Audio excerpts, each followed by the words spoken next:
Bueno, buenas tardes chicos, espero se encuentren todos bien. El día de hoy voy a darles la inducción acerca del curso de Ética, Legislación y Deontología. Este curso fue llevado el año pasado por mi base y estuvo compuesto por dos delegadas, por la compañera Ana Arévalo Orestegui y mi persona, Ana Ladera Trujillo. Éramos dos delegadas, tanto para el grupo A, que era mi compañera Arévalo, y yo para el grupo B.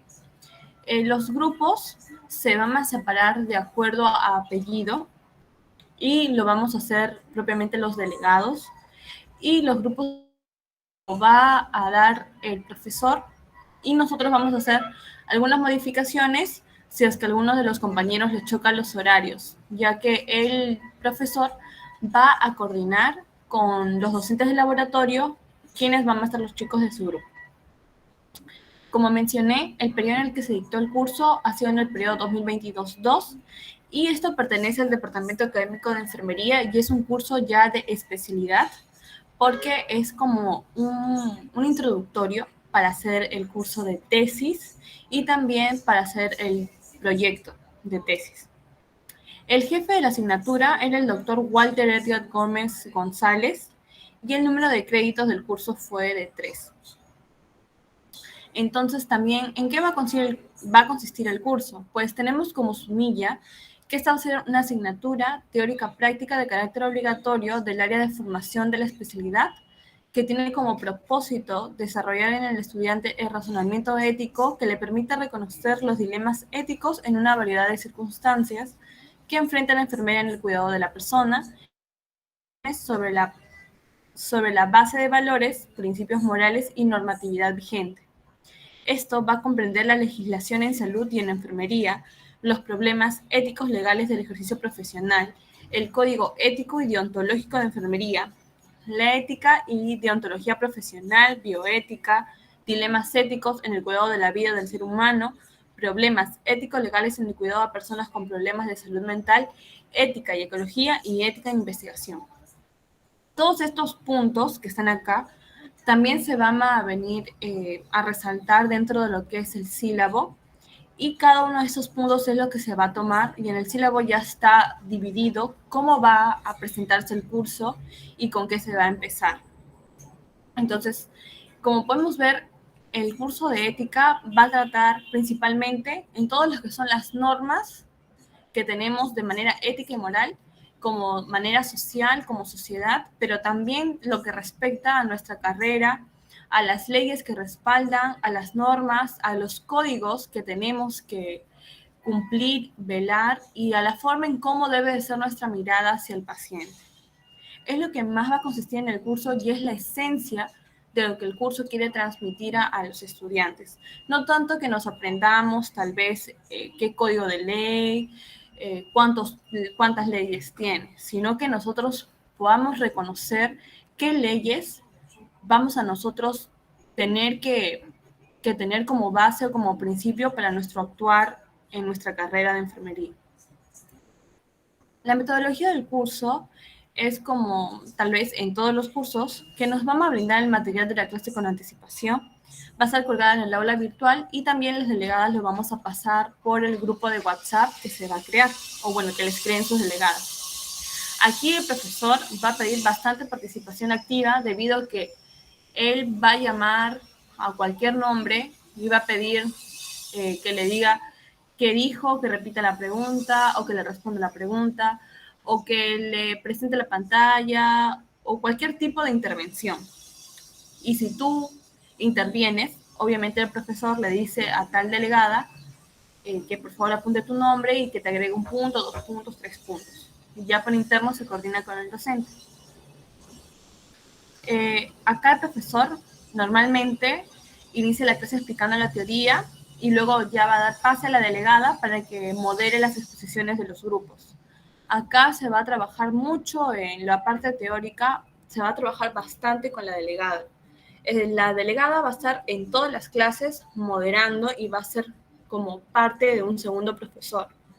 Entonces, acá es muy importante que se escoja a sus delegadas y que tengan el suficiente tiempo porque las delegadas van a iniciar mandando el formulario y van a iniciar y terminar la clase de teoría. con preguntas, con distintos tipos de intervenciones que pueda tener.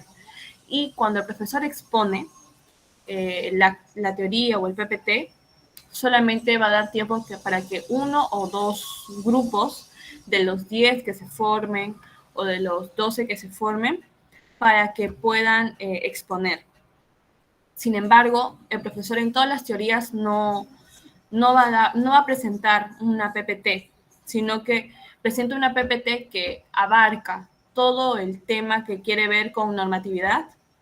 La siguiente clase ya no tiene PPT para que exponga, sino que él manda diferentes normas, manda libros para que nosotros podamos leerlos, libros que no son tan extensos, de 30 hojas, de 15 hojas, o de 10, o de 8. Y entonces nosotros tenemos que leerlo y realizar con tu grupo el material, la PPT. Y la delegada, ya sea por sorteo o que lo haga ahí mismo en la clase o por sorteo que coordine ella mismo por interno con los chicos, ella va a decir qué grupo va a salir a exponer. Pero cuando no hay PPT, vamos a exponer, si son 12 grupos, 8 a 10 grupos. Y algo que tener muy en cuenta es que al profesor le gusta mucho que coloquen imágenes, noticias y videos. Si habla sobre las normas o las leyes que respalda enfermería respecto, no sé, al horario laboral, sobre la explotación laboral que hubo, pues te va a hacer hablar una construcción crítica, ejemplos, las preguntas, todo lo que te indique la parte introductoria, pero si tú le colocas un plus de lo que es, no sé, una noticia que has encontrado, un reportaje, algo pequeño, ¿no? De 3 minutos, al profesor le gusta mucho. Y si bien a veces no los tienes, pues él te pregunta como delegado si hay algún grupo que lo tenga para que la clase sea más didáctica y de lo que ven los alumnos puedan reforzar con comentarios. Luego, cuando se termina de exponer todos los grupos, el profesor va a realizar preguntas a los chicos que no han expuesto o a los chicos que han expuesto. Él más lo hace a los chicos que no prenden cámara, porque la clase desde que inicia hasta que finaliza tiene que estar con la cámara encendida. Entonces, si el profesor ve que tal alumno ha apagado su cámara, pues a ese alumno lo va, entre comillas, a agarrar y le va a consultar, le va a decir qué dijo tu compañero, qué dije yo, o se queda leyendo en tal punto y le dice que continúe. Y si no lo tiene, pues le dice a la delegada que le quite 3 puntos de lo que tiene normalmente como alumno de puntaje acumulado o como nota de examen, así. Entonces, más lo hace a los alumnos que no estén atentos a clase. El profesor no es tan molesto, por así decirse. En el curso no ha habido ningún jalado y había una alumna que iba a jalar, pero el profesor trata la forma de que los chicos no jalen. No ha jalado a nadie, pero sí le gusta que coloquen bastante de su parte respecto a participación. Sí es posible, si hay 10 grupos por exponer, pero al inicio, en la introducción que él ha dado y en las preguntas que él hace, hay muchos chicos que quieren comentar, por ejemplo, hay un tema del aborto y hay muchos chicos que quieren dar su comentario respecto a si están a favor o en contra. Si los chicos empiezan a interactuar, a decir lo que piensan, y se pasa el tiempo, ya no exponen los 10, sino exponen 5 o exponen 4. Así que la forma de exposición va a depender mucho de cómo ustedes interactúen en clase. Hay un día que fue, creo, también del aborto, que ninguna persona expuso, o expuso solamente un grupo, porque nos pasamos hablando, porque al profesor le gusta saber quiénes están en favor o en contra para que se pueda armar algún tipo de debate. Es lo que a él más le gusta en teoría. Respecto al laboratorio, pues todos también van a recibir en conjunto con teoría la guía de laboratorio. Normalmente el laboratorio es después de la teoría, pero también lo tienen que ver según su docente, porque a veces hay algunos docentes que hacen sus laboratorios el sábado, lo hacen antes, eso ya es respecto al docente que le toque y al horario respectivo. Yo llevé el laboratorio con el propio docente, lo hacíamos después de clase. Las entregas de laboratorio también se coordinan según docente. Normalmente en la rúbrica está que, en el sílabo está que se deben de entregar antes de iniciar el laboratorio, pero hay algunos docentes que lo piden 12 horas antes, o lo piden un día antes, o lo piden para ese mismo día. el propio docente, Edgar, nos hacía que subamos al laboratorio antes de la clase, porque lo presentaba cada uno, exponía una pregunta que la delegada repartía al azar y ahí mismo hacía un sorteo. Y cuando había algo que corregir o algo que aumentar, pues nos daba la oportunidad de poder hacerlo y yo lo revisaba en las noches. Y cada uno creaba una carpeta en Google Drive para que pueda subir lo que ha podido avanzar. Luego en los laboratorios no son difíciles porque están enfocados en diferentes lecturas que les va a mandar el profesor y videos en donde nosotros vamos a responder, nos da como de 10 a 15 preguntas. Entonces nosotros lo que hacemos es responder las preguntas que están a veces de manera literal y a veces que tienes que interpretar de la lectura. Y también nos dan videos y el profesor nos pide un comentario crítico respecto a esto o a veces nos pone ejemplos cuando ya vamos a hablar de eutanasia, de aborto, nos coloca a situaciones y tú tienes que decir qué tipo es y argumentar por qué es ese tipo de aborto o por qué es ese tipo de eutanasia. Y respecto a los laboratorios, la guía indica si es individual o grupal. Sin embargo, a veces para la segunda, para la tercera o la cuarta semana, algunos docentes desean hacer todo el laboratorio grupal, así la guía no lo mencione, para que puedan debatir más. Como les dije, el curso se basa en debatir, en mostrar su criterio, en defender tu posición. Entonces, algunos docentes lo permiten hacer grupal y algunos se quedan haciéndolo individual hasta que sea el último día. Así que tienen que ver mucho también con sus delegadas de grupo, porque si ustedes, las delegadas de grupo, le consultan al profesor de teoría, el profesor va a decir, está bien, coordínalo con su profesor de laboratorio. Si él dice que sí, está bien, yo doy mi aprobación, lo pueden seguir haciendo. Entonces, él no se hace mucho rollo, sino lo acepta solamente y dice que ya no hay problema mientras estén comunicados y se avancen, ¿no? Si él, porque lo que más quiere es el debate. Respecto a la calificación, todos los exámenes se van a hacer por Google Forms y va a haber una evaluación de entrada donde les va a dar como un mix de preguntas que una de ellas tal vez pueda venir en su examen final, pero no tiene nota. Así que es para que el profesor vea, eso es más para que el profesor vea en qué temas, porque el sílabo se divide en 3 partes, en ética, deontología y legislación. Entonces, el profesor quiere ver respecto a su nota qué tema dominan más y qué tema dominan menos para que él se enfoque o dé más teoría o dé más libros o más lecturas para que ustedes puedan reforzar más. Luego ya tenemos la evaluación de teoría conceptual, que son 2 exámenes. El primero es el parcial y el final, que los 2 son por Google Forms. Y también se califica, eso tiene un 40% y 60% lo que son los laboratorios virtuales, que se subdivide en un 50% el producto individual, que es lo que cada persona va a subir en su carpeta de Google Drive, y el producto grupal, que es de manera grupal, como les dije, que hay algunos trabajos, como también hacer infografías, así según lo que indique la guía, también tiene un 20%, y en cómo ustedes apoyan a sus compañeros en el grupo y cómo ustedes contribuyen a las ideas que sus compañeros han podido exponer o a lo que el profesor ha podido preguntar. Entonces, todo eso tiene un porcentaje de 60 y todo tiene un promedio final de 100. Entonces, más en lo que se tienen que esforzar es, como les dije, participar, en no apagar sus cámaras y hacer sus trabajos. Mientras hagan sus trabajos, lean todo lo que el profesor les deja, pues no van a tener ningún problema. Entonces, ¿cómo son los exámenes? Bueno, por ejemplo, ese es un teórico de lo que es el examen final. Un ejemplo. Es para marcar. El profesor normalmente siempre, como les digo, que quiere que todos aprueben. Normalmente él no hace 20 o 30 preguntas de un teórico y práctico, no.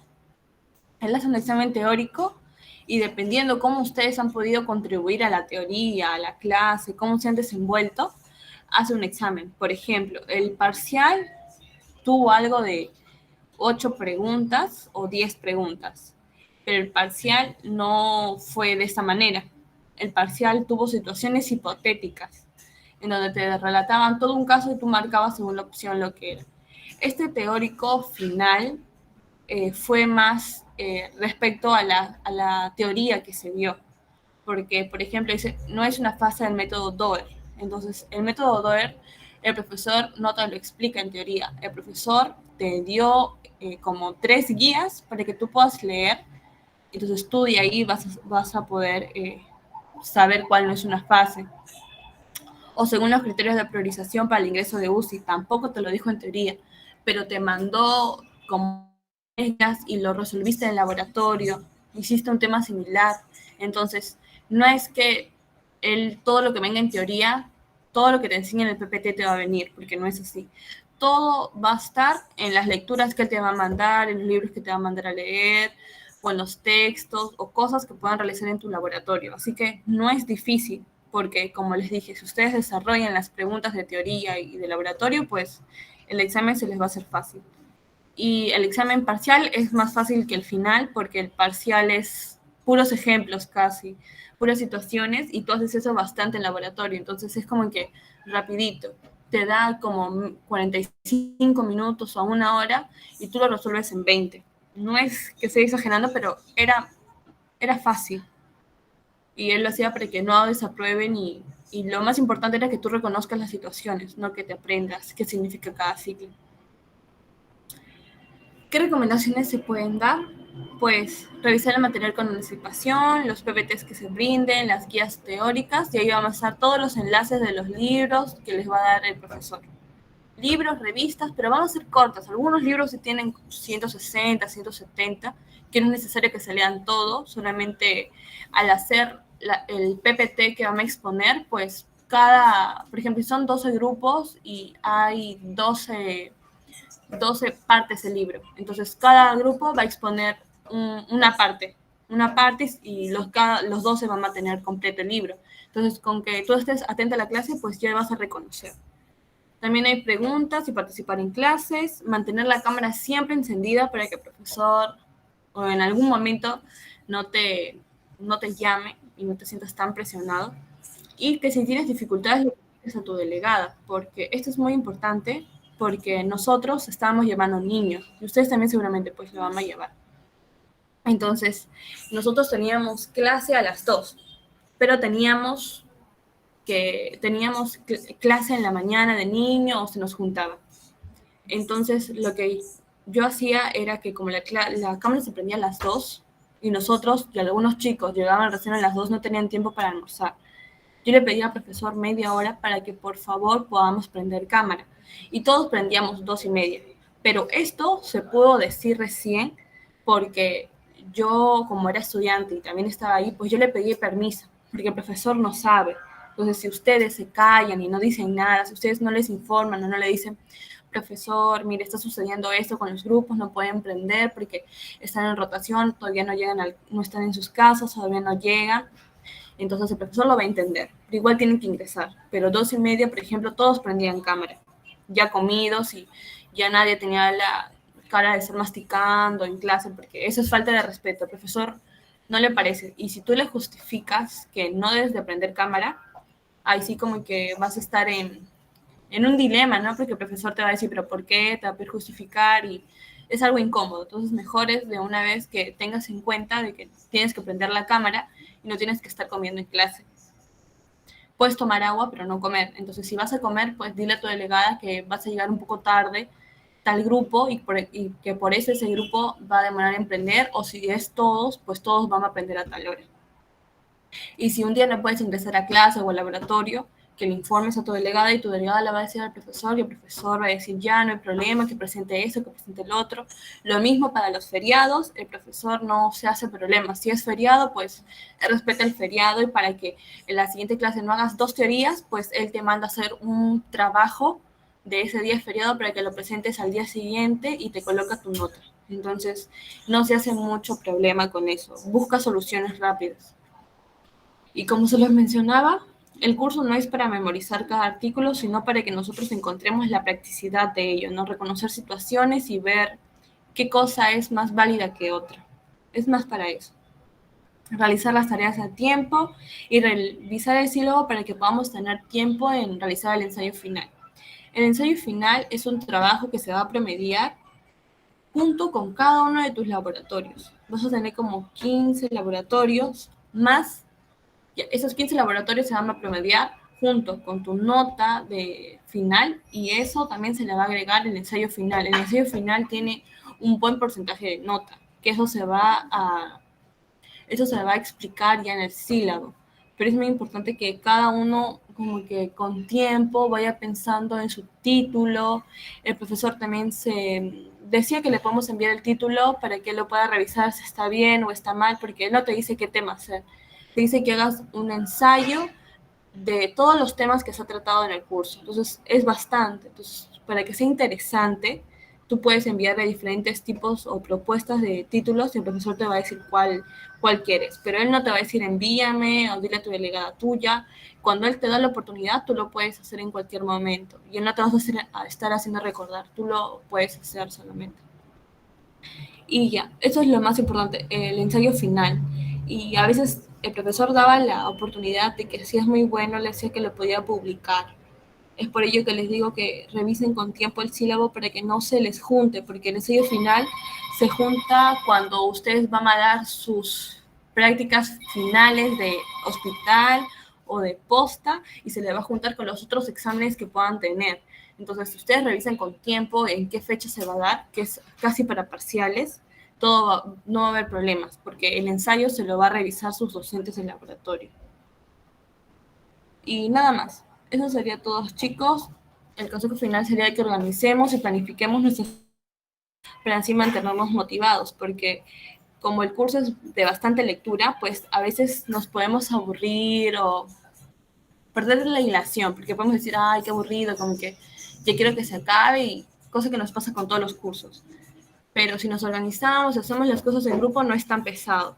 Si lo hacemos individualmente y de manera apresurada, pues todo se nos va a juntar y no nos va a dar tiempo y vamos a estar con ese miedo de que nos llame y no habremos leído la lectura. Entonces, esos serían, chicos, respecto al curso de ética. No sé si tendrán alguna duda para poder esclarecérsela.